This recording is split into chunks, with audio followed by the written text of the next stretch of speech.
গেল বছরের ৯ মে নিজ বাসা থেকে গ্রেফতার হন নারায়ণগঞ্জ সিটি কর্পোরেশনের সাবেক মেয়র সেলিনা হায়াত আইভী।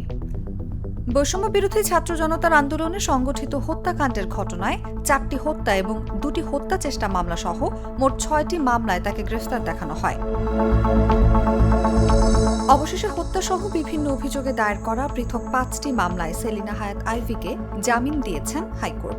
বৃহস্পতিবার বিচারপতি কে এম জাহিদ সারওয়ার ও বিচারপতি শেখ আবু তাহেরের হাইকোর্ট বেঞ্চ এই আদেশ দেন।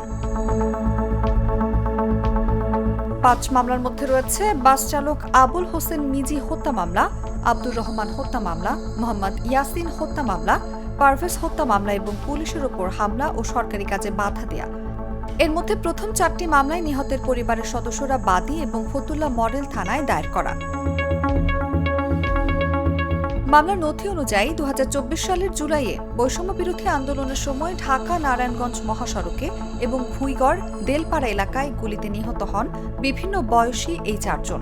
অপর মামলাটি সদর মডেল থানায় পুলিশ বাদী হয়ে করেছে।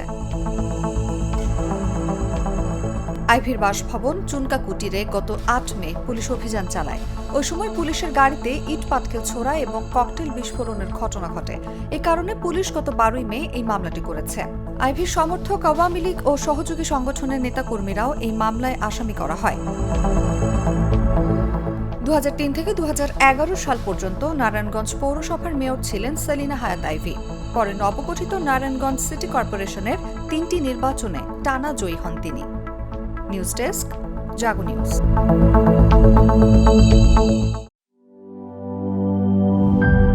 গ্লিটারের টুইন লেমন ও অ্যান্টিব্যাকটেরিয়াল ফর্মুলা বাসনকে চকচকে জীবাণুমুক্ত করে আমাদের দেয় গ্লিটার গ্যারান্টি।